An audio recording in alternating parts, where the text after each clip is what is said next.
Hey everyone, Christine Pierce here with Get Fit with Grace. As we enter this new year, the roaring 2020s, are you ready? Are you ready to reach your goals? Have you set any goals yet? And if you have, I want you to add or ask yourself this question. If you erased, yes, I am reading my notes, so forgive me if I'm looking down, but I want to keep myself on track. If you erase all the downloads and thoughts that were given to you from birth to now downloads could be all that information that you're receiving from environment, from family, from friends, from the TV. Like, do you wear those shoes because you were advertised to and they're in fashion and someone's telling you to wear them? Or did you wear them by choice, by your own personal choice? Do you even know why you do the things that you do? So those are the downloads, and then downloads begin to creep in and form beliefs. So beliefs and superstitions and things like that. A belief of black cat walks across your path, that's bad luck. That's a superstition and a belief. So if you erased all that, completely woke up tomorrow, brand new year, brand new you, and all of that is erased. All of that no longer exists. And you are fresh, brand new, waking up like you were just born. I ask you this. Who are you?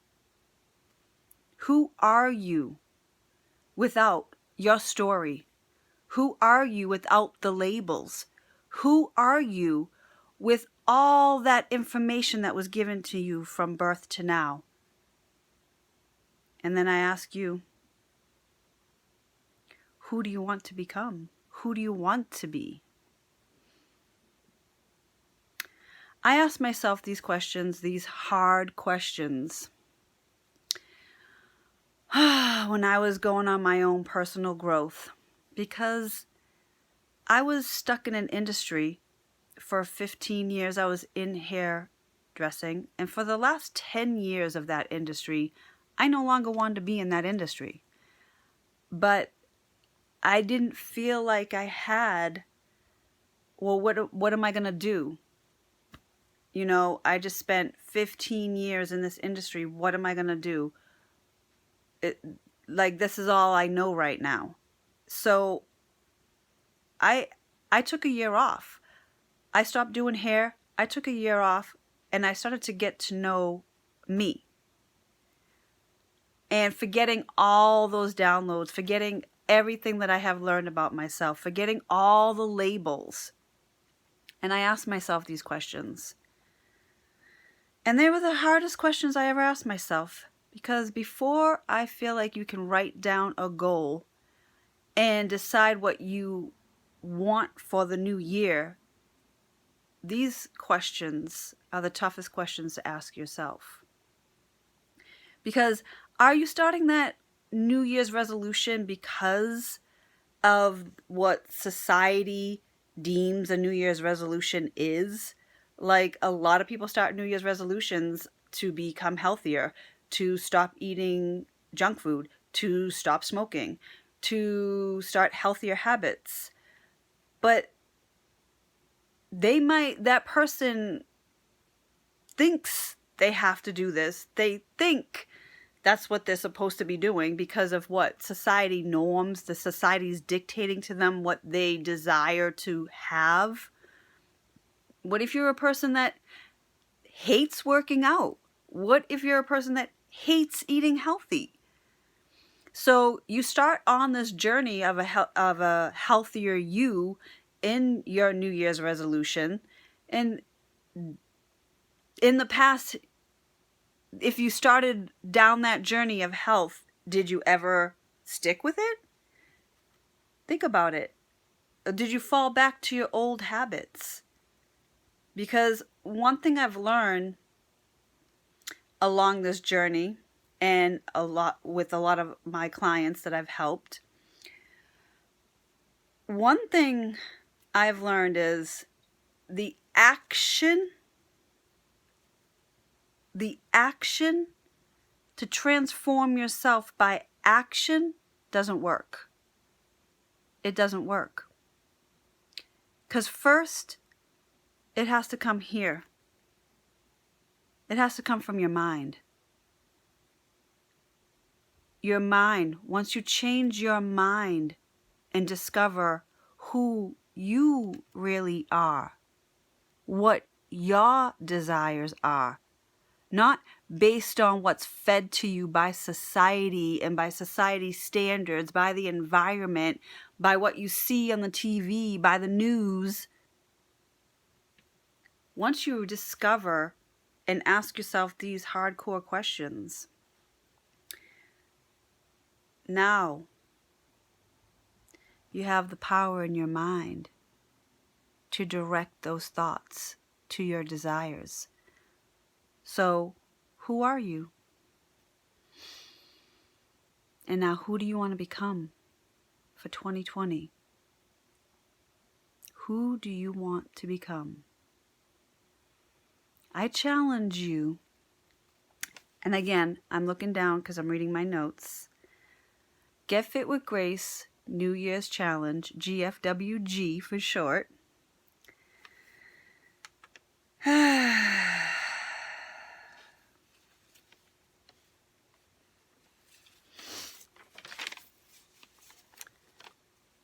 Like I said, my challenge is this.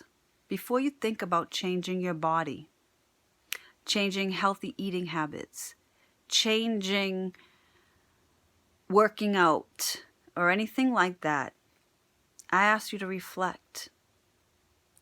Because if you change your mind and your will, everything else will then follow. Because a healthy mind is what changes the body. A healthy mind equals a healthy body. So if you want to achieve a healthy body, but your mind is still sick, and what I mean by sick is do you have unhealthy thoughts about yourself? Do you have negative thought patterns? Do you have negative self-talk? Do you tell yourself, oh, you're so stupid, I'm so stupid? Do you say, oh, I'm a clumsy, oh, I'm this, I'm that, and have negativity behind those statements? Because you might want to change your body and you might want a physical change, but what are you telling yourself on a daily basis? Are your thoughts healthy?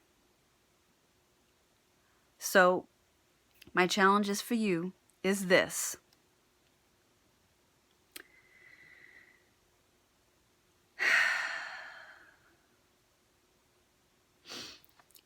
Let's start with 15 to 30 minutes a day being still.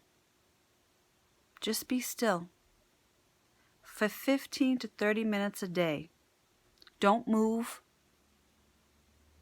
If you move, start back over again. Now I'm asking you to be still and not move. Let your mind wander. Observe your thoughts. Let them go to wherever they go and just be. But don't move. Grab a notebook. Write down what thoughts you had during that time of meditation. Because this is a form of meditation. Write down the thoughts that you had. Because in those thoughts, wherever your mind is going, chances are, it's like racy brain. Chances are the thoughts that your mind is scrambling around to while you're meditating is the thoughts that you need to work on. It's like the distractions that the things that go on in your daily routine that are distracting you, that could be unhealthy. Number 2, ask yourself that question. Who are you without all the labels? And who do you want to become? And let's be mindful of your negative self-talk, if you have any. And if you don't, good for you. Good for you.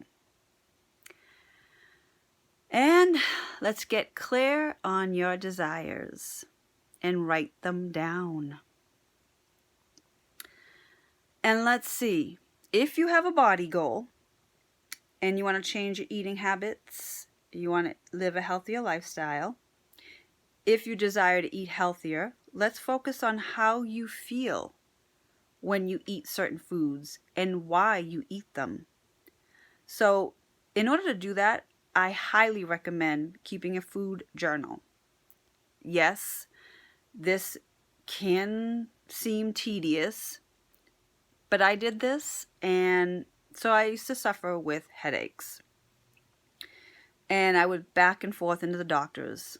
I can remember my early teens into my early 20s constantly having a headache after I ate certain foods. Doctors couldn't tell me why. They weren't severe migraines, but it was annoying. So I started to write down the foods that I ate and how I felt after I ate them. And that's where I discovered that certain foods triggered headaches, triggered bloatingness, triggered gas, and so on and so forth. Then we're going to dive into, are you eating those foods? Like, how do you feel before you decide to eat those foods? So keeping a food journal so you can become aware of why you eat that food, how you feel after you eat them, how do you feel before you decided to eat that food? Are you eating your emotions? And I ask this so you can become aware of it. So when I started my healthy journey, my healthy journey started in 1995. And I basically, that was when I was in college. So basically, actually probably before then. But to really, so before 1995, like my teenage years into my early 20s, I was constantly going back and forth with this diet, that diet, this diet, that diet. I did them all. Slim fast, grapefruit diet, like I can't even remember all of them. And then when I was in college, I just decided to change my eating habits for life. That's it. I decided to eat healthier and mainly eat healthy during the week. And if I want like a treat on the weekend, then I have a treat on the weekend. And that's basically been my eating habit since then. And of course, I've changed the way I eat, as in organic, and things like that and so forth. But I stopped dieting because diets don't work. So this is why I want to get into your mind. Because once you change your mind, so you see what happened back then in the 90s, early 90s, I decided to change my thoughts about dieting. I changed my mind. I decided this is stupid. Diet is basically, the meaning of diet is a way of life. So I just decided to change my thoughts towards dieting, keep track of of what was causing my headaches, so forth and so on, and why I ate the foods that I ate, and am I eating out of emotions? That's one of the biggest things I see with people that I'm trying to help lose weight and get into healthier habits. Because what I've found with my clients and myself is that some emotions get brought up when we start this healthy eating.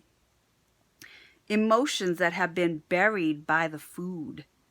And sometimes this can lead to someone stopping their journey. Like if you ever start your journey on New Year's, I'm going for it, I'm full force, and yeah, here we go. And then you get 6 months into it and you realize all these emotions that are coming up that you've been burying with your eating habits are now surfacing. So now you have to face these emotions. So what I've noticed is a lot of people won't face the emotion. They'll just stop. They'll stop their New Year's resolution and then fall back to their old eating habits. So this is why I want you to become more aware of why you're eating the way you eat. And once you're on this path and you become aware of your body, aware of your mind, more aware of you, you can then maybe address these emotions if you are eating out of emotions. If 6 months from now you figure out, oh crap, oh shit, I have literally been stuffing my face with these foods to cover up how I have abandonment issues with since childhood, let's just say, an example. Excuse me. So now you're faced with having to heal that. So when you get into that process, you can then realize, oh, this is what's making me eat and gain weight.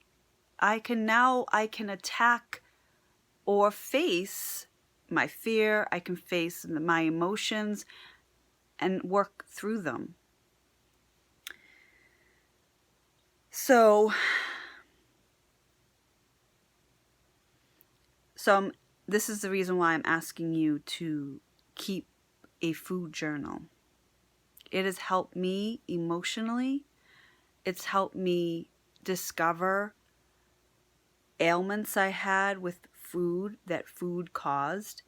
It's helped me be more mindful of what I am eating. And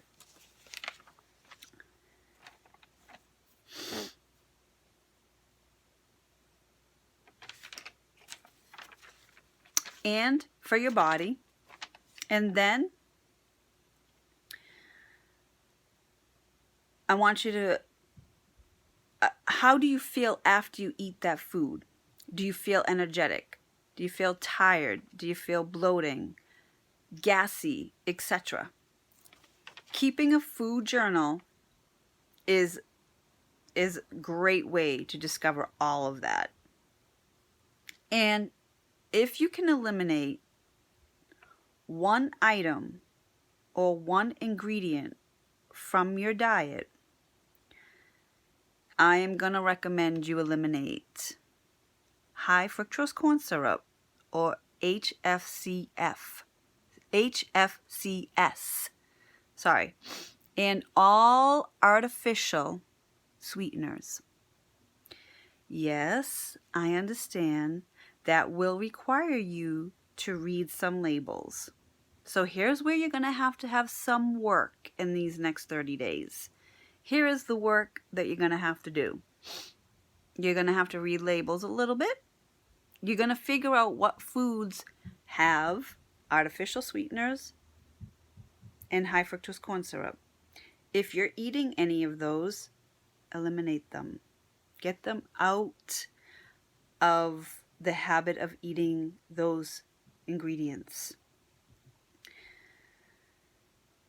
It will benefit you in years to come. Trust me on this. And maybe you're eating artificial sweeteners because you don't want to eat sugar, because you've been told sugar is bad for you. Well, real sugar is not bad for you in comparison to artificial sweeteners. Hence the word artificial. See, I have this theory. So when I started eating organic, I'm just going to tell you a little story about myself. Bear with me. So when I started eating organic was about 17 years ago. And a person asked me, why do I eat organic? And I said, well, and what is organic is what they asked me. And I said, organic means it's not processed with herbicides and pesticides. That chemical has not been added to the food or sprayed on the crops or added to the soil. It's basically how nature intended how farming used to be. And they would say to me, I've never heard of organic before. And then they would ask me why I eat organic. And I said to them this. Just imagine your body is naturally designed to be the miracle, to flush you all out, to cleanse you, and it has an immune system that protects you naturally. But what you decide to put into your mouth and eat and drink can alter that process. So if you're eating processed foods that aren't real and artificial ingredients, artificial flavors, anything that's man-made that nature did not make, your body doesn't know what to do with it. So your body has this natural immune system to fight off foreign invaders. Think about this for a second. Your body naturally has an immune system, like they tell us when you get a cold or you get the flu or you get sick, your body's immune system naturally starts to attack those invaders because they're foreign invaders in the body and they're naturally attacking them, right? So think about this for a second.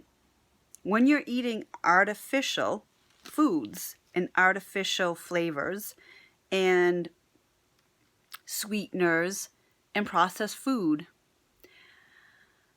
your body is in constant defense mode. Your immune system is constantly over here distracted by attacking all these foreign substances. While your body is over here distracted, over here, disease is forming. A disease in the body is forming. And what is a dis-ease? Think about that word for a second. Disease is a dis-ease in the body. So while your body is distracted, fighting all these artificial flavors, ingredients, and artificial sweeteners, and you're now having more headaches, more bloating, more belly issues, digestion issues is what I wanted to say, sorry. And then you're getting sick all the time, flus, cancer develops, all these ailments. Why is that? The body is so distracted with you eating these artificial things that it cannot protect you from the invaders that are occurring, that like a common cold, the flu, cancer. So the likelihood of you having more issues in the body, headaches, aches and pains, arthritis, the more likely that you will be having those experiences is higher than if you chose not to eat artificial foods. So that's like the one thing I try to get across to people when we talk about the reasoning behind not eating artificial things. Is like I say all the time, your body has a natural ability to heal itself, become the miracle it was meant to be, and to flush your system out, but it needs help. And you are the only thing that can help your body by what you eat, by what you put in your mouth. You're either going to hurt your body or you're going to help your body. Which one do you want? So, again, let's get back to the topic at hand. I challenge you for the next 30 days, start out this New Year's. Let's summarize. As we enter the 2020s, I ask you, who are you? Who do you want to be?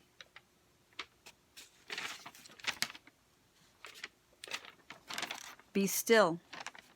Here's the challenge. My 30-day challenge to you. Be still for 15 to 30 minutes a day. Observe your thoughts. Grab a notebook. Write down what thoughts you had. And ask yourself that question. Who are you without all the labels? And who do you want to be? Get clear on your desires and be mindful of your negative self-talk. Get clear on your desires and write them down. And if you have a body goal or eating habits, want to include healthier habits in this new year, let's focus on keeping a food journal, and let's become aware of why you eat that food. How did you feel before you decided to eat that food? Are you eating your emotions? And how do you feel after you eat that food? Do you feel energetic? Do you feel good? Do you feel bloated? Do you feel tired? Do you feel gassy? Let's start keeping a food journal. Again, if you're going to eliminate one or two things to include a healthier lifestyle, I ask you to eliminate artificial sweeteners and high fructose corn syrup. And yes, you will be required to read labels doing so. But it will benefit you in years to come. So I will keep you posted on my journey, and I will give you my daily thoughts. My goal for Get Fit with Grace this year is to be more consistent with my daily thoughts and sharing with you my progress, my body goals, and share your comments below. And don't forget to subscribe to my YouTube channel, Get Fit with Grace. I'm signing out. Happy New Year. Wish you the best. And here is to your health. Cheers to your health and happiness, wealth, prosperity, and abundance. Namaste, y'all. Peace out. Get Fit with Grace. Subscribe.